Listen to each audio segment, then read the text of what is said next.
Le agradecemos al diputado Lucas Godoy del Frente de Todos de la provincia de Salta por este ratito y además presidente de la Comisión de Legislación General. ¿Cómo estás, Lucas? Bienvenido.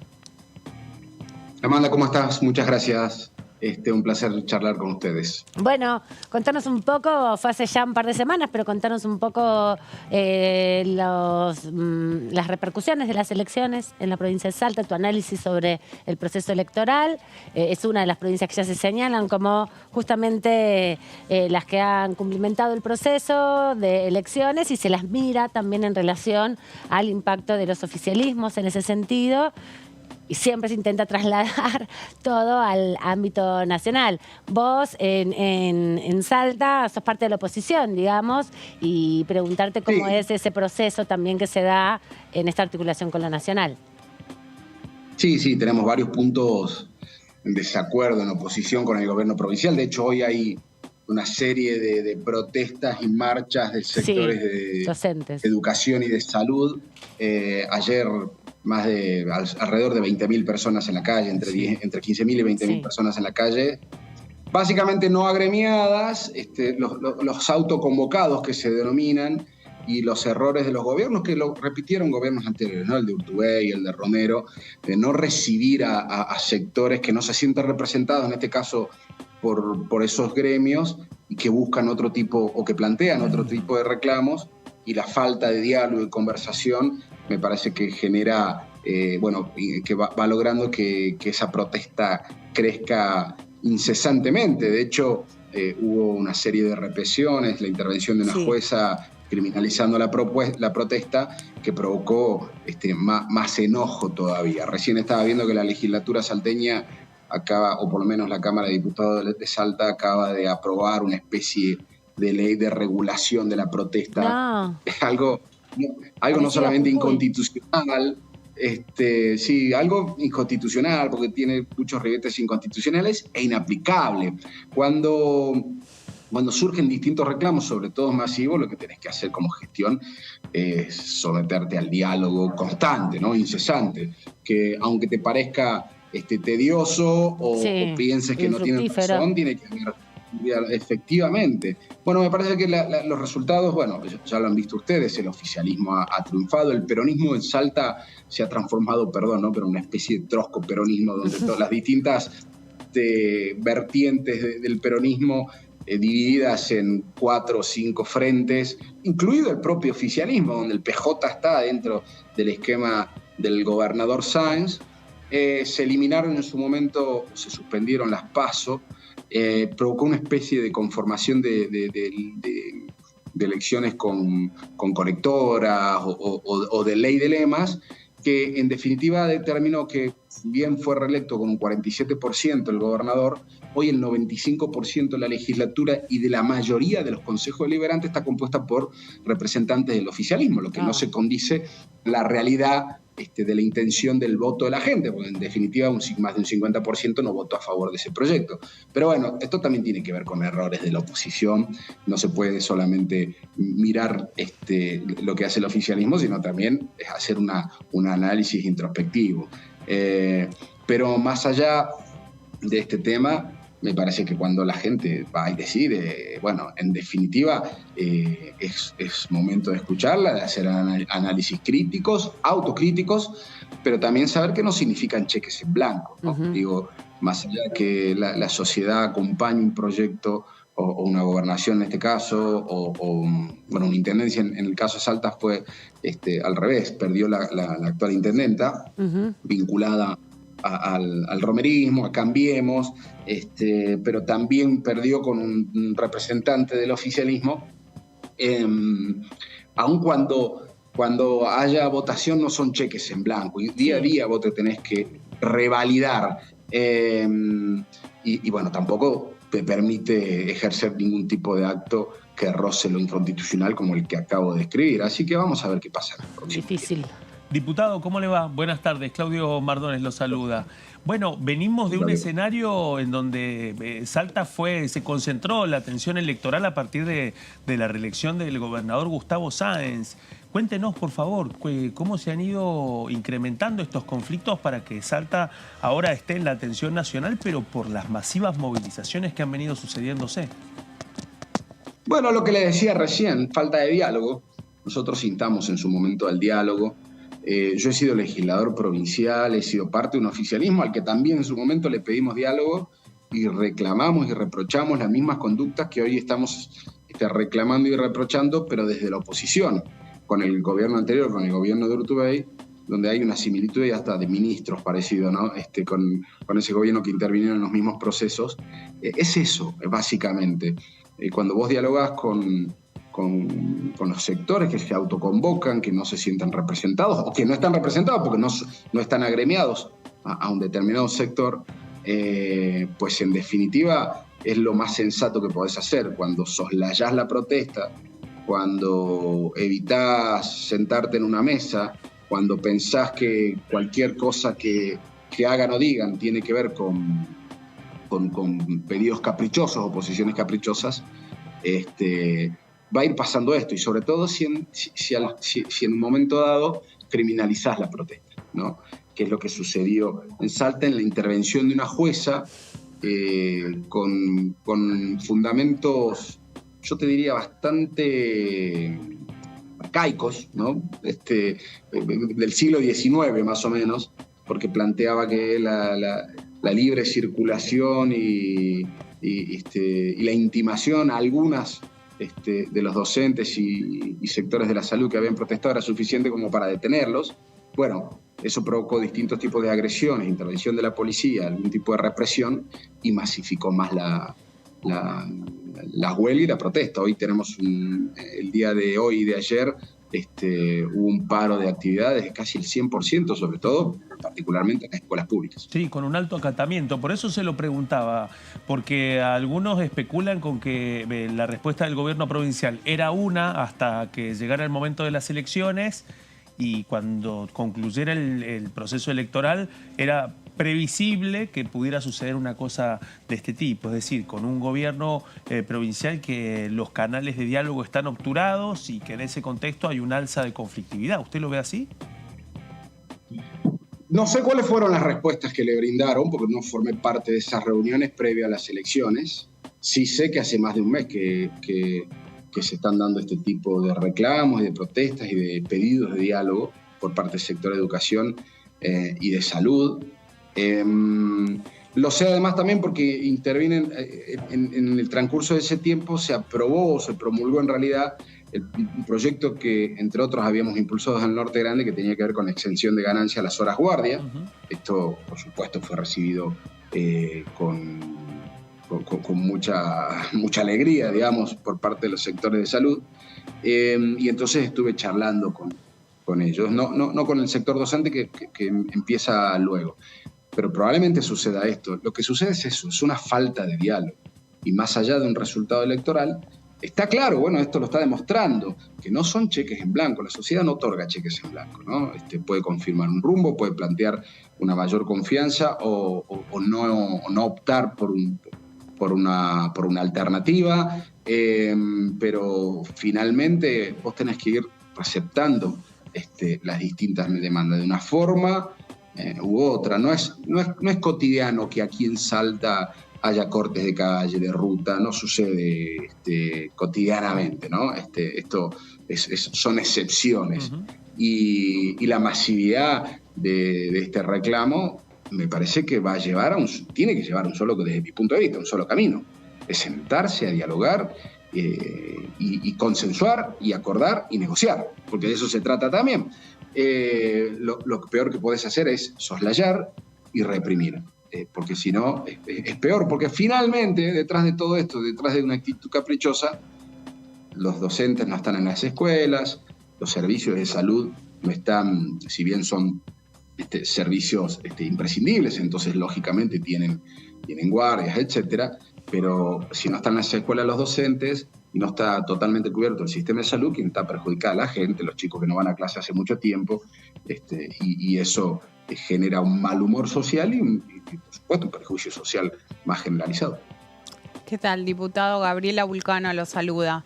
Quería consultarle qué le pareció el discurso de la vicepresidenta Cristina Kirchner en el acto del 25 de mayo y qué análisis hace del escenario electoral que queda por delante en cuanto al tema de las candidaturas presidenciales.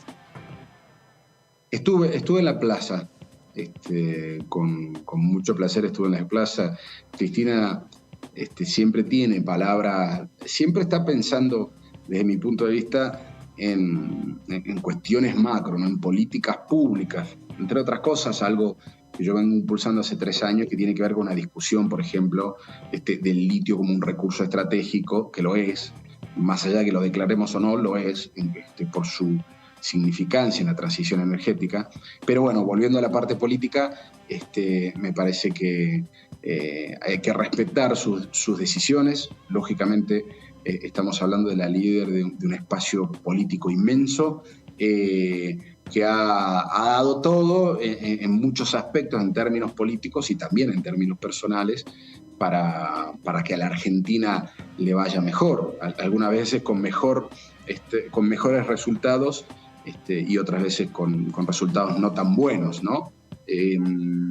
Así que yo creo que los dirigentes políticos y las dirigentes políticas tenemos que estar a la altura de esa interpelación, y me parece que finalmente plantear desde nuestro espacio político una opción competitiva, clara, sustentada en gestión, lógicamente, sabiendo también y analizando las cosas que estamos haciendo mal, y que repercuten en términos negativos en la sociedad, pero planteando un proyecto que genere expectativas. Para mí eso es central, y no discusiones de internillas que pueden llegar a un debilitamiento de un espacio político. Hay una responsabilidad histórica, y me parece que hay que hacerse cargo de eso más allá de los intereses personales, dejar de mirarse el ombligo propio, y plantear un proyecto colectivo. Te quería preguntar sobre la agenda parlamentaria, sobre los debates que quedan pendientes aquí en el Congreso. Se espera que a mitad de junio venga el jefe de gabinete nuevamente, que ayer se lanzó como uno de los precandidatos a presidente del espacio político del Frente de Todos, y las leyes que quedan pendientes. Hay algunos proyectos que estaban aprobados, otros que todavía no. ¿Cómo ves el entrecruzamiento, en definitiva, entre el debate político del esquema electoral con la posibilidad de que el Frente de Todos pueda tener algunas de las leyes que necesita? Ingresaron leyes sobre gas licuado, ingresaron leyes sobre blanqueo de capitales, pero hay posibilidad de que todo eso avance en la medida en la necesidad que tiene también el Ejecutivo de enviar estos proyectos. Y no son leyes coyunturales, entonces hay que tenerlas en cuenta también. El plan de ciencia y tecnología 2030. Estamos buscando la manera de convocar a la comisión para discutir temas más generales y temas también particulares de solicitud de diputados y diputadas. Bueno, mira, hay temas que son, recién estaba hace unos minutos hablando con un diputado de la provincia de Buenos Aires, Lucio Yapur, que tiene un proyecto que está impulsando. Hay transferencias que son muy importantes para el interior, sí, lógicamente, de las provincias, aclarar situaciones de pueblos enteros, por ejemplo, que hoy están en matrículas que no pertenecen a la gente, han quedado como remanentes del Estado Nacional, me acuerdo ahora en Chaco.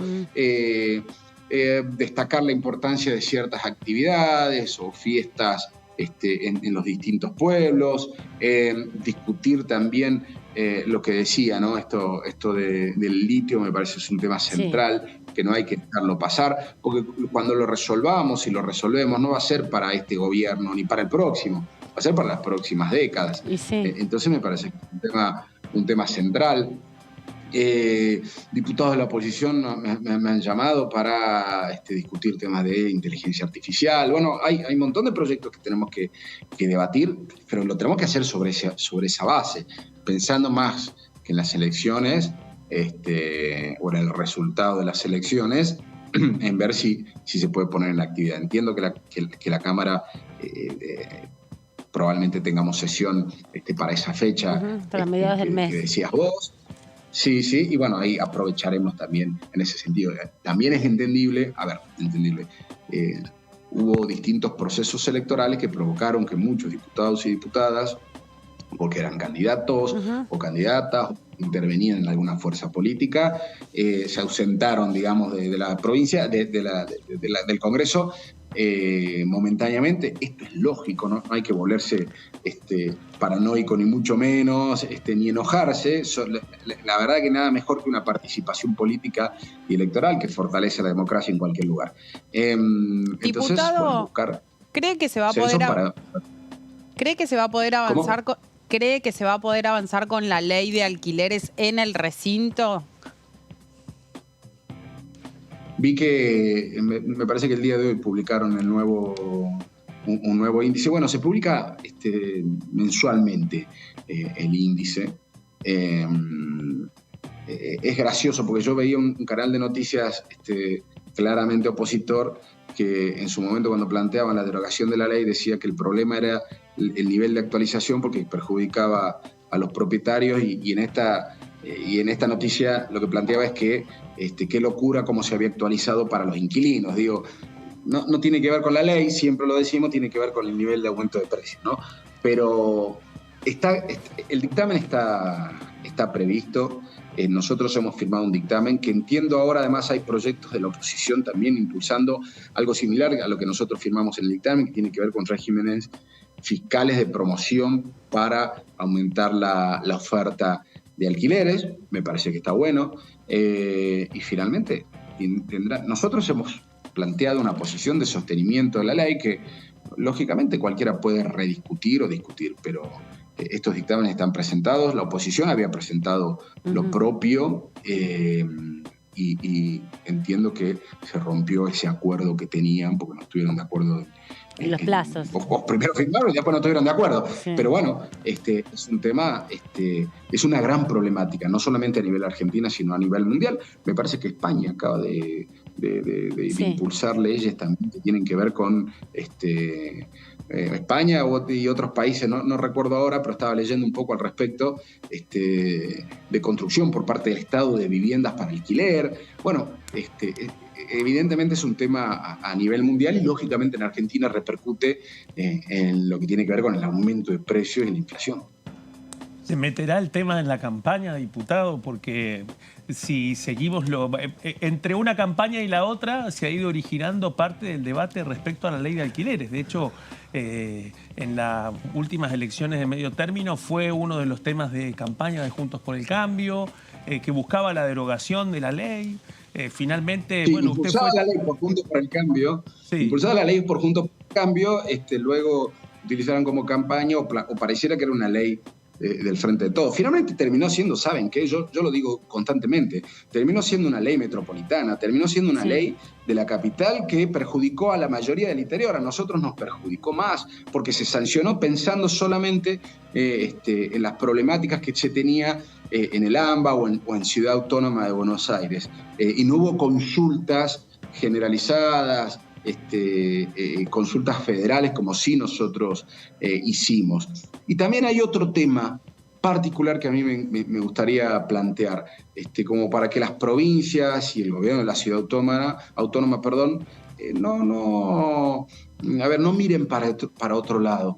Las provincias tienen la facultad y la competencia y las atribuciones para sancionar leyes de alquileres. Eso decía el ministro de Hábitat, ¿no? Que era un tema más particular de lo local de cada uno de los distritos que una legislación nacional que tuviera un impacto tan diferencial en los territorios. Mire, si yo fuese legislador provincial estaría impulsando ya mismo una ley de alquileres para mi provincia. Eso le quería preguntar, diputado, porque por eso le decía, tenemos, por una parte, Juntos por el Cambio hizo campaña por la derogación. Vino el trabajo de la Comisión de Legislación General, un trabajo grande que implicó más de 100 expositores. Quedó demostrado que había otra realidad, especialmente tanto en el área metropolitana como en todo nuestro país. Entonces pero a la vez nos encontramos con un oficialismo que, por una parte, como autoridad de aplicación de la ley vigente, ha tenido muchos cuestionamientos también. Entonces, algunos me dicen, no, ni el oficialismo ni la oposición va a querer hablar sobre la problemática de la ley de alquileres porque es realmente un tema incómodo para las dos fuerzas. ¿Usted cómo lo ve? ¿Hay alguna forma de retomar este tema o que alguna fuerza lo pueda capitalizar electoralmente? Ya escapa a mi posibilidad de respuesta. Pero, digamos, a ojo de buen cubero... No, pero a mí no me incomoda hablar de este proyecto. Claramente me parece que las modificaciones que se introdujeron probablemente no cumplieron su objetivo, pero también hay que pensar cuál sería el nivel de aumentos, en todo caso, si no estuviese regulado en los contratos formales, porque es el otro problema. La informalidad de los contratos ha crecido enormemente. Pero si uno se pone a pensar cuál sería el nivel de actualización para el alquiler de una vivienda familiar, la verdad que sería, en términos especulativos, para no perder, sería mucho más alto de lo que está haciendo ahora. De lo que establece el RIPTE, sí. Ahí, en respecto en particular del nivel de actualización del índice, me parece que actuó como una ley para lo cual está destinada, que es para proteger a la parte más débil en una relación contractual. Nótese que es solamente sobre alquileres para vivienda familiar, no alquileres comerciales, porque allí no se presume que hay una parte más débil, ¿no? Por eso creo que es una discusión probablemente que deba continuarse en este sentido, a ver los pros y los contras. Yo insisto que el nivel de los precios de los alquileres no solamente tienen que ver con la ley, tienen que ver con el nivel de aumento de los precios de la economía en general, tiene que ver con la reconversión de los inmuebles, por ejemplo, para el turismo, que no sucede lo mismo en la ciudad autónoma, que son los que mayormente se fueron para turismo, que lo que puede llegar a suceder en Formosa, que no es una ciudad turística. Salta lo es, pero también Salta tiene otras posibilidades. Por ejemplo, que los alquileres que están por fuera del microcentro o macrocentro están destinados a vivienda familiar y no te queda lejos, digamos. Y los departamentos que son más chiquitos de un dormitorio son los que mayormente se han ido a alquiler temporario. Entonces son distintas realidades. Por eso creo también que una gran salida podría ser una discusión a través de las provincias que en el marco de sus realidades puedan sancionar leyes que son básicamente de implementación de un contrato que regula el Código Civil y que tranquilamente tienen competencias y atribuciones. Porque lo que sí sucedió, vuelvo a repetir, es que cuando se la modificó sin consultar de manera federal, sí nos perjudicó a nosotros, perjudicó al interior. Por último, quería pedirte una pequeña reflexión sobre el proceso que se está llevando adelante aquí en la Cámara de Diputados. Vos no sos parte de la comisión, pero bueno, hoy estaba prevista una nueva audiencia del juicio político. Sí tenés una, digamos, mirada seguramente sobre todo lo que está sucediendo. Ahora, además, termina la semana que viene la audiencia vinculada a obra social y empieza la de coparticipación, que entiendo que ahí va a haber un rol diferencial también de diputados y diputadas, sobre todo del resto de las provincias que no son la Ciudad Autónoma de Buenos Aires. ¿Cómo vas viendo el debate del juicio político que se está dando, las develaciones que vamos conociendo sobre el desmanejo de la obra social, la respuesta que también da en algún sentido la Corte Suprema suspendiendo algunas elecciones? Efectivamente, ¿no? Responde de manera política y sobre todo interviniendo en procesos electorales que estaban en curso, estaban a punto de realizarse. Podemos discutir su constitucionalidad o no, yo no la comparto a la inconstitucionalidad en esos casos, pero sí la oportunidad, ¿no? Digo, 3 días antes del inicio de la veda electoral, claramente fue un fallo político, claramente también lo fue el de la coparticipación, porque sin ningún argumento técnico determinó que eso le correspondía a la Ciudad Autónoma de Buenos Aires, en perjuicio, lógicamente que en perjuicio del resto del país, porque cuando se dice que no me sacan a mí o no le sacan a Salta su porcentaje de coparticipación, no significa que los otros recursos que son de la nación también tengan que venir a la provincia. En realidad tendrían que venir más a las provincias más pobres en este marco que prevé la Constitución de desarrollo, básicamente de un desarrollo federal, Sí. donde se destinen más recursos a quienes menos tienen. Esto es lógico, esto tiene que ver con un nivel de equidad. Así que, claro, nos va a interesar mucho lo que tiene que ver con coparticipación. Finalmente, ¿cuál es mi impresión? Que más allá de que se plantea que no hay números para llevar adelante el juicio político, me parece que ha sido muy importante en cuanto a visibilización de las distintas, de las distintas problemáticas y de las distintas comisiones o eventual comisión de delito, de las irregularidades. A mí me parece que ha sido central en acceso a la información pública, algo a lo que no estamos acostumbrados en el ámbito de la justicia, ¿no? Un poder que tiene estas características de eternización en el lugar, de inamovilidad, de decidir como camarilla cuando hay reformas que los puedan perjudicar, que puedan perjudicar sus intereses. Más allá de eso, me parece que ha sido central en esto, en el acceso a la información pública, en el conocimiento de muchas cosas que se suponían, se presumían, se decían o se contaban cual chismes, pero no se conocían fehacientemente. Y esto ha sido importantísimo en ese sentido. Muchas gracias, diputado, por este rato aquí en la tercera edición de ETV. Lo vemos en estos días, seguramente por aquí, por la Cámara. Por favor, muchas gracias a ustedes. Buenas tardes. Adiós, hasta la próxima.